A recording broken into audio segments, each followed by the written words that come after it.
Pete, good to see you this morning. Happy Monday morning. Are you doing well? Doing good, Brian. Yeah, nice to see you. Nice to Looking see forward you, to this conversation today.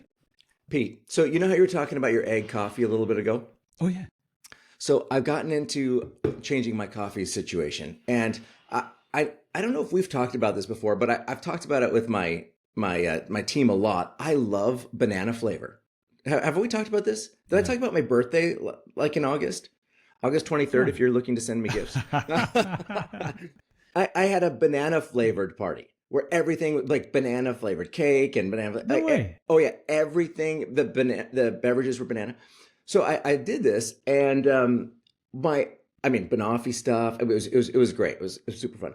But then now people send me articles about like, oh, this banana flavored this. Well, my friend Crooksy, who leads Rehope Church Southside, he sent me an article, about a month ago, maybe 2 months ago, about banana coffee. No. Yes. And I was like, okay, that sounds weird, but I'll read the article, right? And ever since then, I am hooked on banana coffee. No Oh way. yeah, oh yeah. Every morning, I have my banana coffee, and it's pretty simple. It's pretty simple: coffee and milk, right? Just like you would, With a but banana instead of in it. milk, banana milk. Oh, banana milk. That's it. And has it got the banana flavor? Yeah. So there's not the syrups. There's not the syrups, but it's got that banana flavor there, and obviously it depends on how much you put in it. But it's Wow. like a Christmas coffee. It's so fun. It's just I've been apparently you can do it like a latte if you really want a lot of banana and stuff like that. But I'm hooked every morning, so I here I never am knew it was with a thing. That's great. my Amazing. Monday morning coffee, banana coffee, just happy heart. Um, we want to talk about Christmas season, don't we? Great. Brilliant. Yeah. Because it's such a strategic point. Yeah, I'm speaking like I would speak, like a strategic point of year, time of year. I suppose I should say a special time of year, a significant time of year. But let's talk about this as a really important season, and I want to talk about it kind of in two ways. One, when it comes to church and like how churches can take advantage of this season, but also really about individuals, like how person Brian, how person Pete, how person James, how person Barbara, how person Norman, whatever, can really take advantage of this season. How do you feel about that direction for today? It sounds great. Yeah. Look forward to it. Look forward to it. Yeah. Good. And it's a brilliant time of year. It Brilliant is. time. It's one of those in the middle of the darkness of winter, just to have that spark of Christmas is just pretty special. Yeah. Yeah. Yeah. And the message that links with it is, and I know there's debate over, it didn't really happen on December the 25th. Sorry, Brian. It didn't really Oh, happen. I'm convinced. I'm convinced. I actually just wrote down that very jadedness sort of thing while you were talking. Yeah. So we will burst the bubble before we blow the bubble up, right? So, but yeah, but actually, just to have a moment in the year where we celebrate, it's great. It's good to have it there, and it's a great moment when, hey, people would connect with church who wouldn't usually connect with church. I do not care that I'm convinced that Jesus is not born on that day. If the culture says, let's celebrate Jesus on that day, I am all in strategically. And plus, Yeah. if people want to celebrate my birthday in December, which is on August 23rd again, I'm all in. I mean, like, I don't care. Hey. Like, let's celebrate. Let's celebrate my birth or or whatever. It doesn't matter if it's on the right day. Especially, how the older you get, you get into your like 50s maybe, and you get a birthday month, and you get into your 70s, you get a birthday year. I mean, if you're eternal, I mean, you get, it doesn't even Yeah, you matter. get You it all get, year round. yeah. But yeah, no, I know I believe Jesus was born on October 16th, 5 BC. Oh, great. Yeah. But that's my thought. Do you have any thoughts about when he was born? I haven't looked into it as much as you, so yeah, I'm just pretty sure it's not the 25th of December, but yeah, I'm Yeah, open yeah. to. I mean, Yeah. I think it's 50-50 on that day, but like it only matters because that's one of the feasts. That's the Feast of Tabernacles. It would have been on that year. Yeah. And the angels quote stuff from the Feast of Tabernacles, good news of great joy for all nations. Like that's in the all nations feast. But again, was it who even cares? Like if it was important, I'm sure they would have written it in the Bible because they do put specific dates in the Bible. You know, Mhm. on this day of this month, this happened. So, Mhm. yeah, a non-issue. But also, just I love starting that way. It doesn't matter. It doesn't matter Mhm. if Jesus is born on the 25th or not. Don't let that be even a hint of jadedness. We believe that this season is a wide open cultural moment where people are more open to Jesus imagery, Jesus thoughts, Jesus conversations, where it's so easy to swing things in the Jesus direction, like just by asking someone, "What's your favorite Christmas carol?" It's just like it's like just lowest hanging fruit, you know. Yeah, absolutely. And people love the carols. People love, Oh yeah. yeah, there's something about it, especially, do you think it's the same for Gen Z? Definitely the generated millennials, they have Mm-hmm. a, even if their parents have maybe moved away from faith and they're kind of the second generation of that, they have a still nostalgia. They have this still a memory. Mm-hmm. Do you think it's the same for Gen Z? We'll find out. The thing about Christmas though that is tricky is that there's not just one vibe because some people have a lot of Christmas pain, and I think in the Right. in the church, Mm.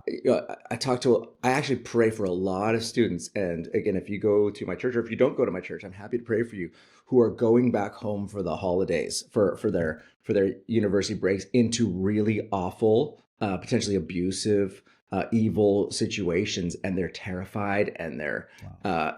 so they don't have the warm and fuzzy vibes about Christmas, potentially family drunkenness, and all that can happen Mm. there, or family pressures that they escaped and they're happily to escape. Now I know that we just Pete, this is supposed to be a happy podcast, but It's true though. there's a reality. There's a reality where it's not all happiness and sunshine when it comes to the Christmas season, and I acknowledge that. So I suppose that with different people, some people have fond family memories and traditions, and others not so much. But the reality is there is still something culturally special about at least here in Scotland, a darker season with lights, with extra lights and festive vibes in the air, music. You can't go anywhere without hearing some festive music. And Starbucks red cups, I suppose. There's it Banana is it coffees. Yeah, banana. Well, that's the new thing. That's the next thing. No need for all the extra calories in an eggnog latte, Hey, do you sponsored want to hear by my story of how banana. I first ever had my first flat white? Yes, please. So John Lennox introduced me to flat white. So Hmm. that's that. Yeah, Wow. strangest thing. So John Lennox was speaking at our church a number of years ago, and we went for a meal. And at the end of the meal, the waitress came up and said, "Would you like a coffee or a dessert?" And John Lennox, recognizing her accent was New Zealand, and he said, "You're from New Zealand, right?" She said, "Yeah." And he said, "In New Zealand, I had a coffee called a flat white. Do you think you could make me one of those?" And she said, "I know flat white. You don't get them here." And Mm. so she made him a flat white, and I said, "I'll have one too." So we both had a flat white before flat whites were a thing. Oh Isn't wow. that cool? So that's Wow. that. Obviously, it became my Yeah. coffee of choice. I kept looking for places that would sell flat whites. Now everywhere Yeah. does it. So there you Yeah. go. My But now first I can flat. say the Yeah. first time I ever heard of banana coffee Yeah. was with Brian, On this podcast, my whose first birthday is on August the 23rd. Oh yeah. 23rd. 23rd. Yeah, Yeah. yeah. Very, very big deal. Very big deal day.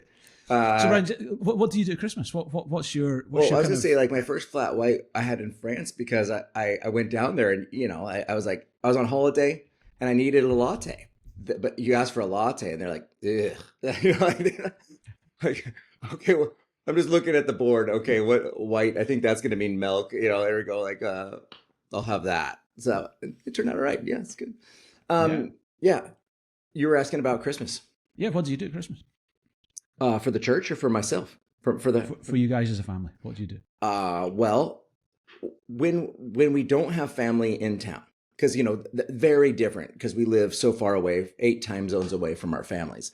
So we don't have large family gatherings, which is I think not which is very different from when I grew up. I grew up with all those family gatherings. It's just us.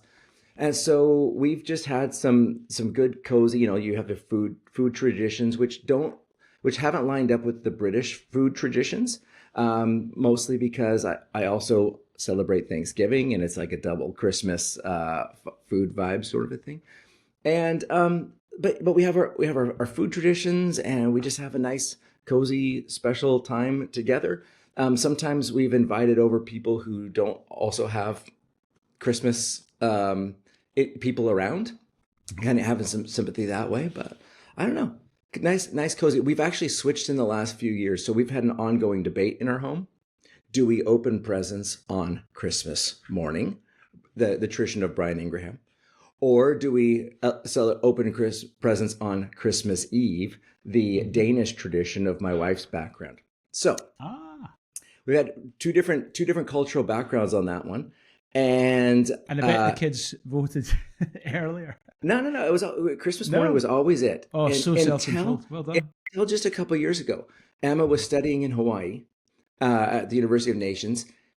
It was a bad winter, flights delayed, canceled flights, canceled flights, and so she was gonna fly in, at a certain time. So we made everything pivot and ended up celebrating. Pete, I just gotta say, I think I scrambled up that whole story. I don't think it actually worked. So ignore that story. But the bit of it is we pivoted things around, and just because of circumstances, and we celebrated on Christmas Eve one time, and it was glorious, and we haven't turned back. Wow. So our traditions are all scrambled, and but you probably have a lot more consistent position. No, it's exactly the same. So Angie's mum is German. So my Schwiegermutter, my mother-in-law, is German. Okay. And we live, this is her house right here. So we literally live in her back garden. And so every Christmas Eve, we go over to hers, and Beata cooks an amazing meal, and we sing carols, we read the scripture, and we open presents Christmas Eve. Wow. And then Christmas Day, we kind of do our presents to our kids. So Christmas Day. So, but then we usually have a Christmas Day breakfast down at church, and the purpose of that is for people who wouldn't necessarily have somewhere to go on Christmas. So yeah, we kind of look forward to that as well. Yeah, so it's great. Oh, that's good. Great. Why do you think people in our culture are so much more spiritually open at this time of year? It's a good question, because it's interesting when you look at American churches. Some parts of America, the big time of year is Easter. Yeah. And then other parts in America, the big time of year is Christmas. Now, while Easter still is a big thing, I mean, we would see, for example, at church, we would see an increased attendance at Christmas and Easter. The dramatically increased attendance would definitely be Christmas. And yeah, there's just an openness.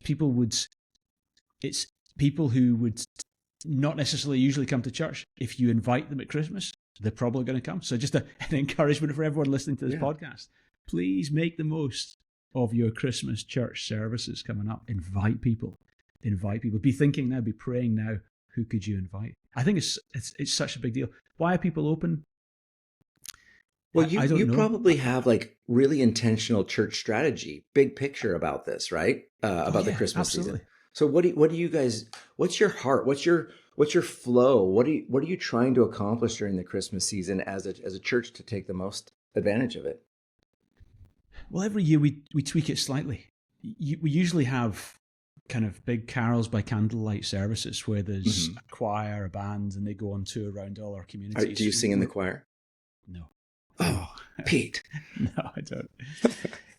But I used to lead worship. Like yourself, years ago I used to lead worship. Yeah. So, but no, I don't sing in the choir. But no, it's great. We work hard at that so that it's a strong event that people, they have a sense of confidence. We know what we're bringing our friends to, so there's a strength in it.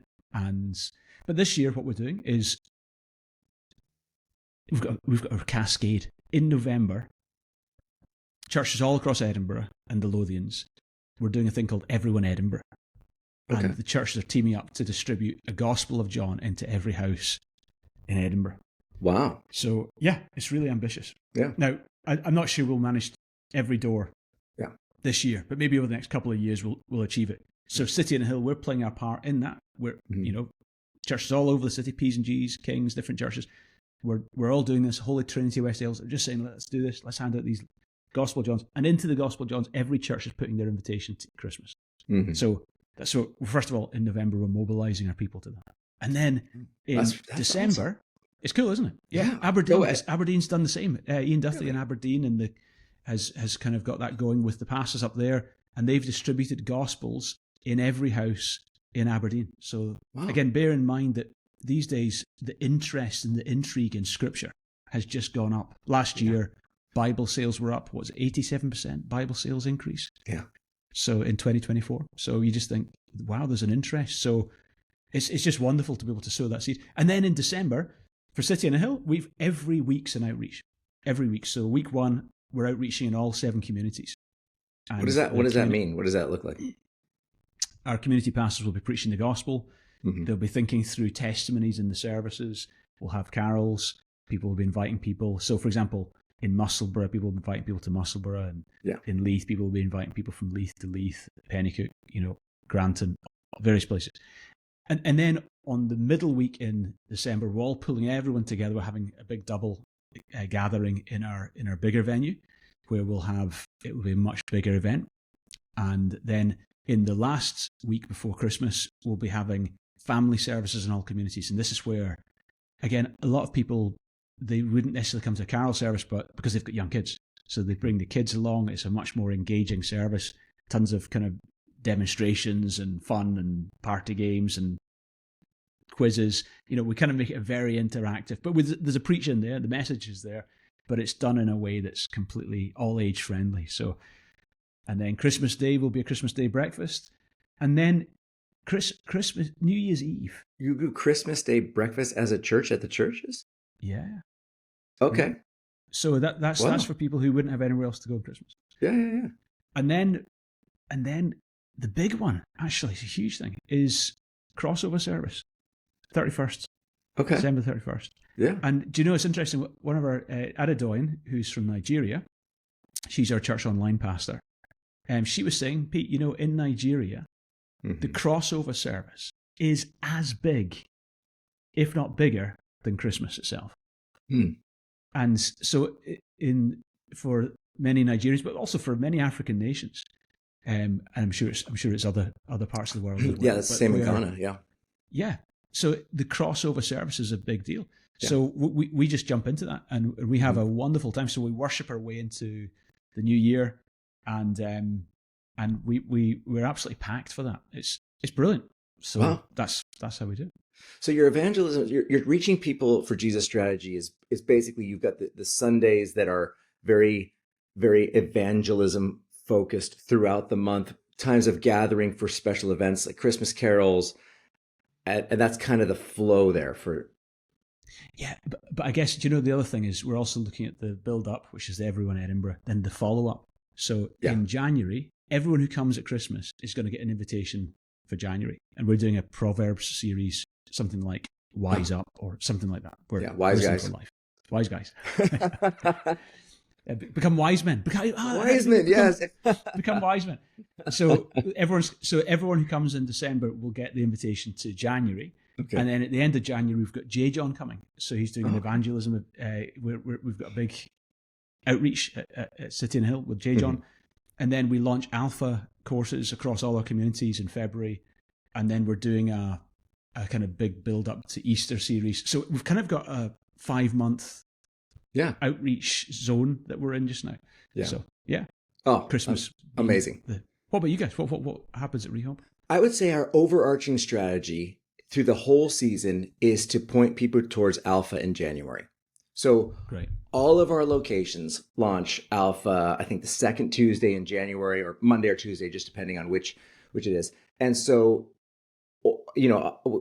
everything, when people are coming in the doors, we're pushing Alpha. We're getting Alpha flyers into people's hands. Every event during. So that's our aim, is moving people that direction. Christmas is an easier season for me personally because we really go location family vibes. So instead of I actually don't teach in December like on Sundays. But like each location has their location pastors or significant leaders in the churches preaching and doing going through the Advent themes of hope and peace and joy and love, kind of going that direction. And then we have the carols, or we have some sort of Christmas event depending on the location and its capacities. But Christmas carols or events, and our church has this Christmas market thing that it does early January. But again, everything is about pushing towards Alpha, trying to get people to come into the church who don't normally come into church, like what you're saying, a wide variety of things. And I think the thing that surprises me is we do that. The West End does a midnight Christmas Eve service. Like one of those 11:30 to 12, a watch night service. And when we do that, I don't recognize hardly anybody at the watch night service because it's so much like the people from the community come into that. Wow. And it tends to be pretty packed. I mean, our building isn't huge, but like it tends to be pretty packed, and surprisingly special for something that's pretty simple. So, different locations, they all decide what they're going to do with Christmas Eve and Christmas Day. A lot of open-handedness with that, because it really is we're one church, but we also have this value of being locally attuned, and that month is so much about how can we as a community reach our specific community and just go all in for it. But I think the main thing, not so much like what we're doing, is if you go to church or you're a part of a church, if you're a pastor, make sure you have your big picture strategy flows. Like, what are we trying to accomplish and seeing people come in, and not just to grow the church, but to come in and to see people come to believe in Jesus. And if you go to church, to get a sense of, okay, what is my church trying to accomplish in this season for Jesus? And how can I be all in on this wide open moment? And I think it's even a double wide open moment because you have a spiritually open generation rising up, and you have a season of openness converging at the same time. It seems very significant to me. I guess, hey, it's like golf, right? So you got to have the follow through. You hit the ball, but then you got to have the good follow through because I'm told because we've got to go golfing at some point. I got to see this follow through of yours. But I'm told to get it going in the right direction, you got to not just have the good hit, but the follow through is going to be important. And what I love is you're really clear on your follow through. It's all about Alpha in January, or for us, we're getting them back in January. Yeah. And then Alpha's kick off in February. I mean, Jade. We're doing a series just now, Brian. We're aware we're about to go into 5 months of friend invite friend, friend invite friend, friend invite friend. Not just a month, but 5 months of this. Yeah. And so we thought, well, what can we teach just now? So we're doing a series just now in church called The Best News Ever. Okay. And we're looking every week, like a diamond, at different facets of the gospel. So last week was propitiation. We're doing propitiation. Propitiation. Okay. Yeah, that's a word that comes up all the time. Big words. Yes. Massive words. Yeah. But we unpack it. And at the end, we say to folks, okay, listen up, because at the end of this message, we want you to get into pairs and just explain this truth to the other person. So they're like, right, listening. They don't have to use fancy language, but the whole point is we want to explode in people's hearts the incredibleness of this gospel. Yeah. And then at the end of it, we say, why would you not want to invite your friends to hear about Jesus? Yeah. Why would you not want to pray for 5 people? Yeah. As often as you can to come to know Jesus. So it's kind of stoking those fires in people's hearts. So that's what we're doing. Yeah. Okay, great. So main point, as pastors, we're building our strategies, bringing people to Jesus. As church people, we're going all in. So trying to support our church. But now let's talk about just strategies. I don't want to say disconnected from church, but as you're in your life, as you're in your workplaces, as you're in your as you're just in your family dynamics, because many people don't have all Christians in their families. Sometimes there's some awkward realities. But in this open moment, how can we in small ways, natural ways, but intentional at the same time, intentionally bring Jesus into the conversations? Like I mean, you're a top level evangelist strategist, man. Uh, I don't always feel that vibe. I don't always feel that. Yeah. Um, Well, I guess the first strategy is you got to know people who don't know Jesus, and mhm. so I'm guessing most listeners to Yeah. this podcast will be Christians, Yeah. and that's great. Mhm. But do you have friends who aren't Christians? Yeah. Do you regularly connect with people who aren't Christians, and do you intentionally connect with people, not just sometimes bumping into people who aren't Christian, but do you actually are you intentional in that moment Yeah. to share Jesus with them, Yeah. or to at least sow a seed? Uh, Hugely important. Yeah. It really is amazing to me how many people are really open to talking about things. This, like I said before, like, what's your favorite Christmas carol? Hey, you want to come to our Christmas carols by candlelight? The thing, Yeah. well, yeah. I mean, people are really open to saying yes, and I think one of the one of the lies we have to, or one of the internal battles we have to face. I'm not sure if it's a lie. I think that there's lie elements to it for sure. I don't know what the percentage is, but we work with these people, or we're around these people day after day, month after month, year after year. Doesn't seem like there's any observable interest Mm. in Jesus, and it hasn't been for a long time.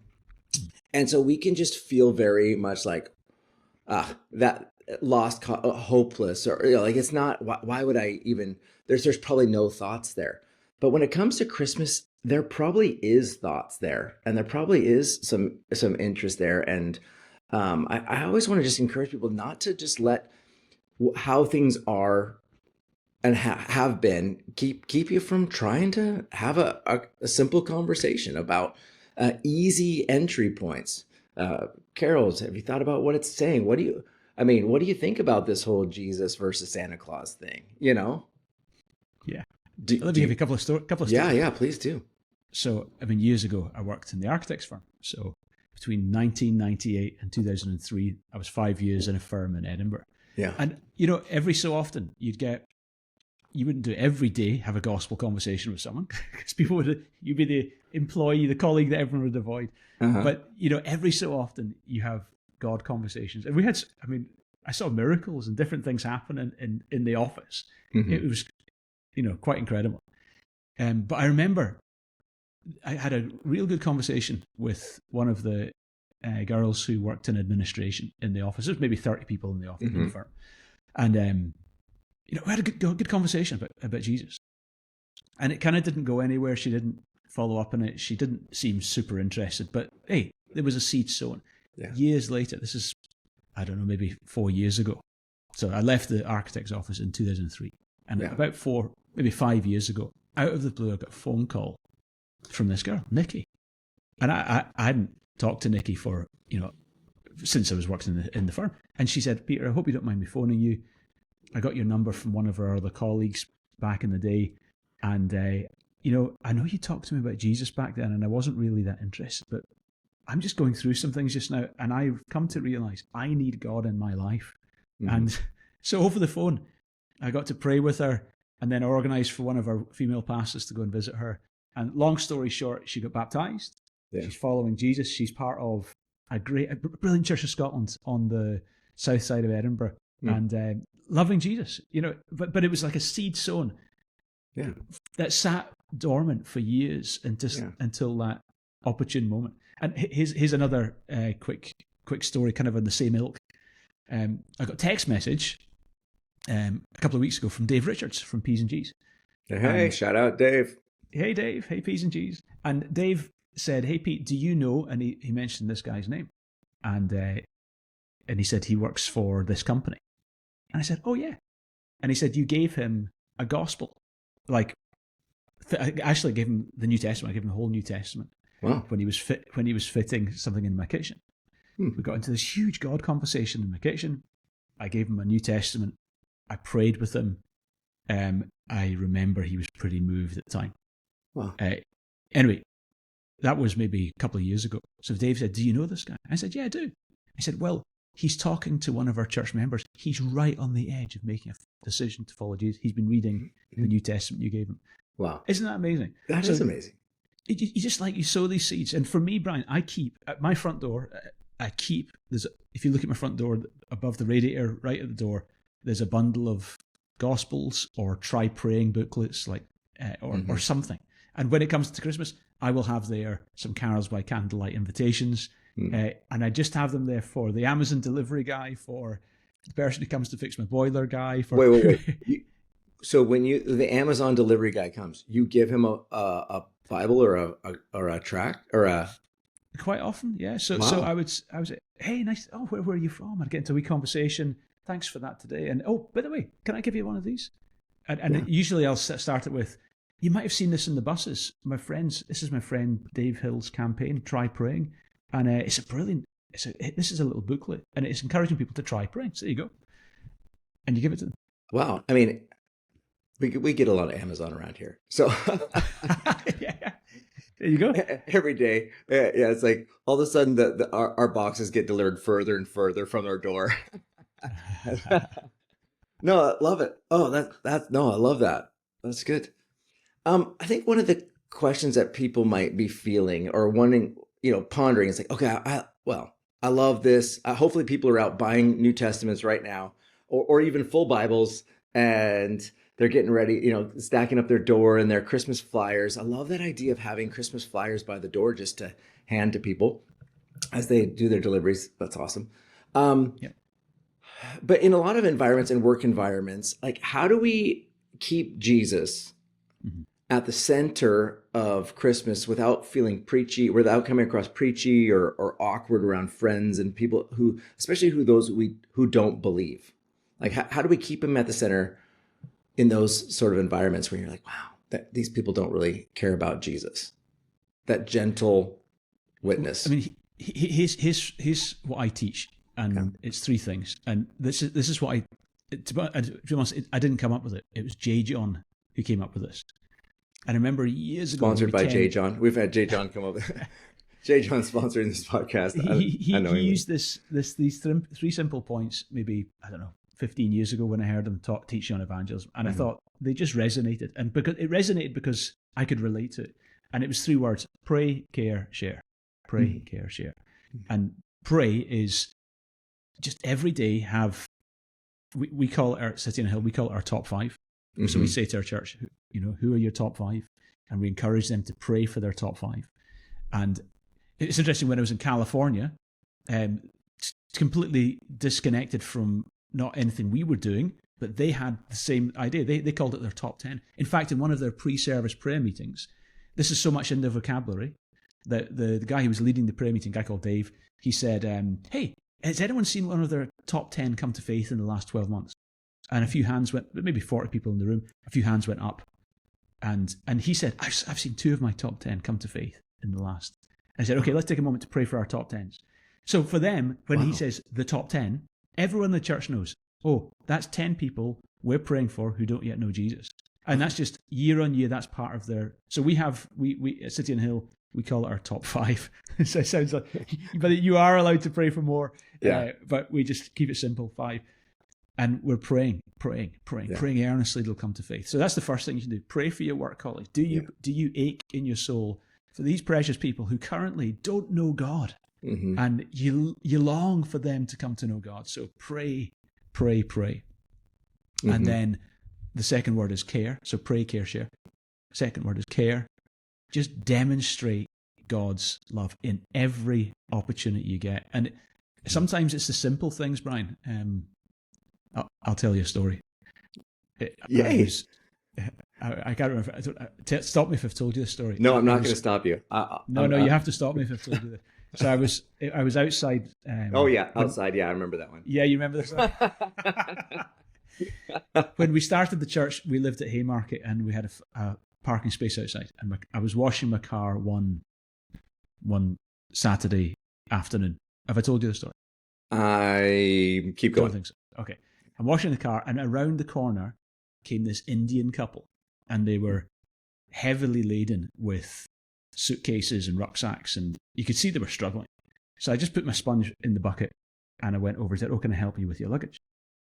And they were so grateful. They said, thank you. So I said, where are you going? And they pointed at block 4. Now that's our block. Mm-hmm. So I said, oh, we're going to be neighbours. So I carried the luggage. They were right on the top floor. So I helped carry the luggage all the way up to the top floor. And they were so grateful. They said to me, we've been in the UK for 2 weeks and no one has shown us any kindness in those 2 weeks. Hey, now we're neighbours. Could we invite you and your wife for a curry? And I said, we would love to come for a curry. Mm. So maybe a couple of weeks later, we went for a curry. And honestly, Brian, it was the hottest curry I've ever tasted in my life. It was like the unbelievable. I experienced it for several days. But during the curry, they said, so what do you do? And I said, oh, my wife's a teacher and I work in an architect's office. But we also, in our spare hours, we've started a church. And they said, oh, could we come to your church? I said, yeah, we'd love you to come to our church. So that Sunday night, they came along. And at the end of, at that time, we were in a little primary school. There was probably 25, 30 people. Mm. And like I always do, I weave the gospel through the message. And at the end, she raised her hand, gave her life to Jesus. And she described the tangible experience of like power flowing through her body as she gave her life to Christ. Wow. And from that point forward, she said, Jesus is the true God. It's obviously from a Hindu background. Yeah. But I mean, it was just by chin up, look around. Yeah. Put your sponge back in the bucket and keep your eyes open. So that was a really profound moment. But it just shows, just demonstrate care, demonstrate love. One of the other guys I used to work with in the architect's office, I remember he was the cleaner. He would come in every day, bang on 4:30 in the afternoon, and he would be up and down the stairs. It was a big Newtown townhouse in Edinburgh's Newtown. So it was huge stairs, and he had arthritis in his knees. So you could see he struggled. And he had his knees bandaged every day. Anyway, I got into John the cleaner. The cleaner wasn't the second name. Okay. John was his name. And again, just showing friendliness, showing kindness. And it was actually Easter time. And I said to John, hey, John, we'd love to invite you along to our Easter service. Now, again, by this point, the church was still pretty small, maybe 40, 50 people by this point. We'd hired a small venue for Easter. And he came along because he lived near the venue. It was in Gorgie area. Mm-hmm. And at the end of the Easter service, he came forward for prayer for his knees. And so I laid hands on his knees and he was instantaneously healed. And this was like long-term arthritic pain. He was instantaneously healed. And you should have seen it. The next day in the office, it was Monday, 4:30. The doors, it's a big open plan office. The doors burst open.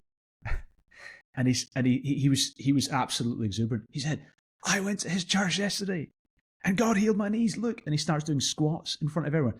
And John he's just one of the lads. Like he's just rough as they come, just one of the lads. This was not a religious guy. Yeah. But he just in front of the whole office. And it was great.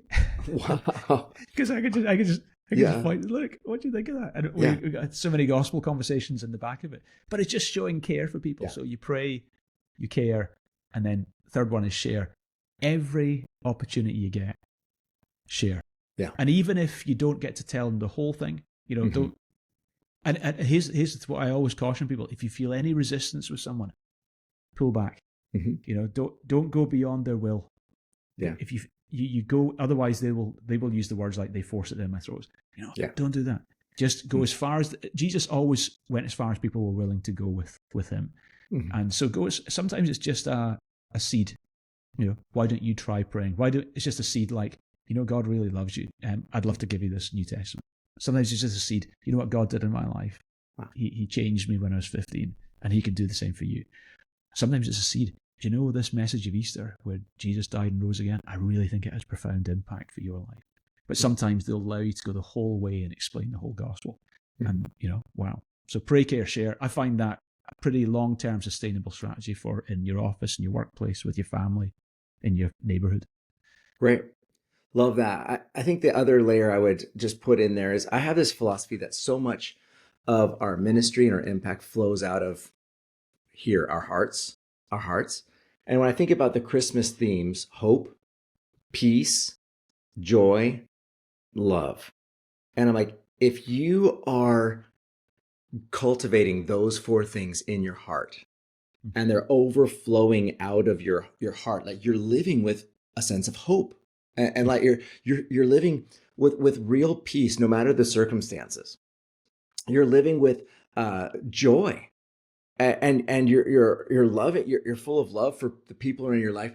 It will be profoundly impactful as you are praying, as you are caring for people, as you are sharing. And I think it's a good time. Those four words are everywhere during this season as a good reminder. And I feel like, I've had different seasons of my life where God has kind of taken one of those words to teach me about it in a more deep, profound way. Like a season where I was to learn about hope, or the season I was to learn about joy or love or peace. Each one of those four words, I can think of specific year periods or intense periods where that was the Holy Spirit priority heart learn for me in my life. And as you see those words, I think it's a good heart check for us as believers. Am I exuding hope? Am I living with hope? Am I peaceful, or am I letting stress, consumerism, stress, am I letting that like dominate me as I come up to Christmas? Everything, maybe for some people, it has to be perfect, and if it's not perfect, or I have to have all the perfect gifts, and is the stress robbing me of my witness to my family and to my is Christmas enjoyable for those around closest to me, or am I not full of those things? But you become the leaflet in effect. Yeah, exactly. The leaflet, yes, the leaflet. But I think that's so it's so significant because it is easy even for Christians to get off track, or just to get off focus, because of the pressures, the stresses, the other things around this season. And yeah, I don't know. It's good to lead your heart through things. I've been very intentional in the mornings, journaling again, like just journaling in the morning, just making sure I'm resetting my heart for each day. And I don't think of myself as needing it, but now that I'm doing, I'm like, wow, this is really helpful again. It's really helpful again. But getting that set. Okay, bro, we probably have to ask a few final questions before I got a list of questions here. Quick fire questions. Great. Here. Anything else you want to say before I drop these? What? These are listener questions? No. These are just questions that I pre-thought through questions here that I've got out here. Okay, so go for it. This is right up your alley, and I think we're gonna have a larger podcast about this in a few weeks. But why is the incarnation of Jesus becoming the Word becoming flesh, dwelling among us, such a powerful message for the world today? In fact, maybe we'll let that. We'll see how this goes. But why is this idea of Jesus becoming flesh? Wow, incarnation. Have you done that yet in your church? Have you prepared that message yet? Your theological message over the years of okay, on that. Yeah. I mean, wow! It's just the wow, isn't it? It's just incredible. Yeah. The virgin will conceive and she'll give birth to a son, and you will call him Emmanuel. Yeah. Which means God with us. Yeah.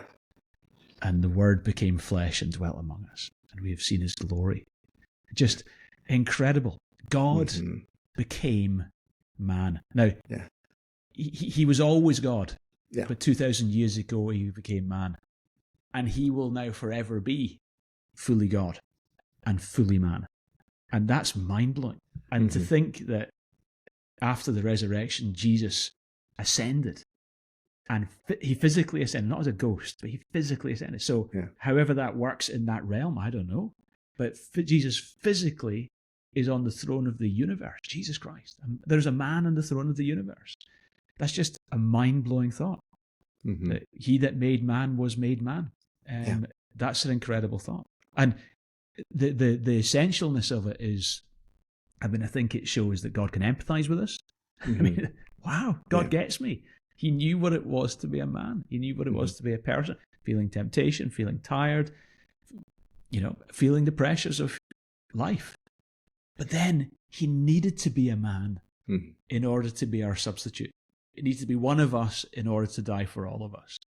And one of us died in our place as our, but the difference was he was perfect. He didn't inherit this sin nature because of the virgin birth. He wasn't the product of two people. He was the product of God, but nevertheless fully man. He didn't have this fallen nature, so he wasn't dying for his own sin, so he died a perfect sacrifice. Just incredible. Yeah, powerful stuff. I think we'll explore more of that, the theology of Christmas, probably, and we'll do a deeper dive in a few weeks on that as it gets closer. Question number 2. What are some creative ways to serve or bless people at Christmas who might feel forgotten? How does that reveal Jesus? You like how I ask you the Q&A questions because I'm terrified of Q&A. No, that's okay. I'm learning a lot from seeing you do Q&A, and I'm like, okay, this is I think I can do this more. Yeah. But So, I mean, do you know what? It's just having a posture where you're thinking about them. So I don't know if there's any particular strategy. It's just they're on your radar. As opposed to not kindness being on your moments, radar. like intentional kindness. Moment. Yeah. It's so easy. It's so easy just to go through life, and especially if you've got a busy life, or especially if you've got your own challenges. Yeah. You know, we can have the whole world spinning around our heads, and it's like, you know, when I was washing the car, I could have just been so consumed in my own little world that I didn't see the Indian couple who passed me by. But you know, sometimes you just got to get the chin up and just look. So just, you know. Who are the people in your world that could do with being blessed this Christmas? And whether it's doing what Brian does, you know, with his family, having the opportunity for them to come round. I don't do that every year, going to visit them. Going to visit them, or buying them a present, or picking up the phone to them. I'll sometimes phone relatives I haven't spoken to for a while, or we'll drop around and see people. We would home visit people who in our church who are lonely. So I just think you just got to. And by the way, I really think it's a danger people listening to two professional pastors. Because that's the worst. Yeah, it's the worst. But you think, okay, you're paid to home visit people. Okay, well, you know, it's a conviction. Before I was ever paid for this, this is the life I lived, and I just want to encourage people. Don't think, oh, that's the pastor's job to, but go visit someone in their home. Go pick up the phone to someone, drop off a food parcel. Think of a gift that would really bless someone. If you know people in your life who have gone through bereavement this year, this is the time just to, at this time especially right, just at the Christmas Day time, a phone call from you would mean the world. Yeah. Also just keeping your eyes open to the people in your life who are just in a low moment, like just in a rough moment. And maybe it's, Pete said, give me a gift, but maybe it's like a secret cash gift in the, that they don't maybe knows from you, and just where you're trying to bless people in because this season is extra financially stretching for a lot of people, or getting people some groceries, or just practical ways to just like, I see, I care, I want to help. I believe that as we set out to help people in their hard moments, that God will send people to help us when we have our moments as well. And we want to just be that give and take and blessing, just setting out to be a real blessing. But I know that sometimes people go and they serve down here in Glasgow at the Glasgow City Mission, or and do things like that, or just being really intentional to volunteer at places who are already geared to serving and really have special extra plans to help and serve and bless people in your city who need it most in this time of year. Our church does Project Presence, where I think, I don't know what it is. People in our church, they buy ultimately about, over 1,000 presents for people, and those are an age, and they're given an age and gender that they sign up for, and so they get gifts, and then those are given to this charity who gets the gifts to the specific kids. So like they tell us the age and gender, and then we buy the gifts, and then the gifts get put to the kids who wouldn't otherwise get gifts. Wow. And just looking for things like that to participate and bless, whether it comes back to you or not, but just in the name of Jesus. Okay. So creative ways. I'm just trying to scan for one last question. Okay. I think you said one last Christian. I did, because I'm seeing the word Christian everywhere. I think we talked about it a little bit, but I'm just going to leave with this one. How can Christians avoid getting swept up in consumerism and stress during this season? Well, that's a great question. Do you know, I think it's not just to do with this season. It's like, okay, in January, people say, hey, let's go and be fit and let's eat better in January. Yeah. Okay, but that just doesn't work. And equally, if you say, oh, let's be generous at this season, that just doesn't work. Mm-hmm. What you want to do is you want to pick a lane that's a generous lane that get in a rut for life. Yeah. So if you're in that rut for life, then Christmas just becomes another month in that life. So I just consumerism and just to be clear in this one, do you know what? I love the verse. It says in Timothy, instruct those who are rich in this world to be generous, ready to share in kind. It says instruct those who are rich in this world to be generous, because God gives them all things to enjoy. Instruct them to be generous and kind, and share with those who are in need. But it's that verse that says God gives them all things to enjoy. And it's interesting that part of being a good steward is you enjoy your money. You know, so some people are the other extreme where they're so super spiritual that they can't enjoy getting presents at Christmas or going out for a nice meal or going on a holiday. You know, they feel like they've got to live almost like a sacrificial monastic life. No, part of being a good steward is you enjoy the wealth and the blessing that God has given you. But then if it becomes all about that, that's the other extreme where you're living for self and you're forgetting the bigger picture. So I love that verse because it gives the balance. It says, be generous with your finances, but it also says, enjoy what God has blessed you with. 1 Timothy, I can't remember exactly the reference, but yeah. Pete, love it.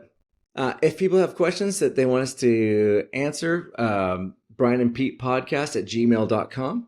Brian and Pete podcast at gmail.com. Okay, Pete, as we wrap it up, any final things you want to say, or are you good?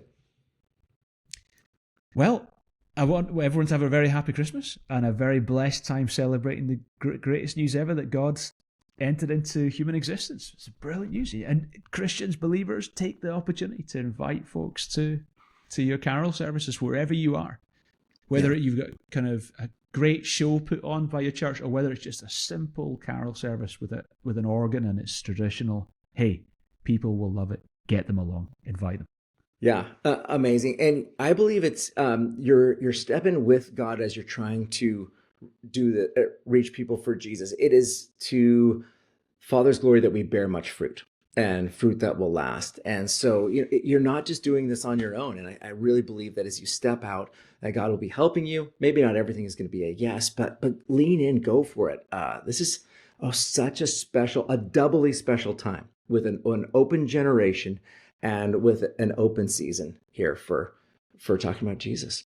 Anyways, blessings, everybody. We're excited to hear how it goes, and may this season be the most fruitful Scotland has ever experienced, the world has ever experienced, when it comes to seeing people come to believe in Jesus. All right, everybody, Brilliant. We'll talk to you soon. Thanks, Brian. See you, everyone. We hope that you enjoyed today's episode of the Brian and Pete podcast. If you found this episode helpful, share with a friend and be sure to rate, review, and subscribe to our podcast so you don't miss an episode. Brian is the pastor of Rehope Church, a multi-site church that started in Glasgow. He is also the founder of Scotland Bible School, a 3-year Bible school where students study every book of the Bible. Pete is the pastor of City on a Hill, a multi-site church across Edinburgh and the Lothians.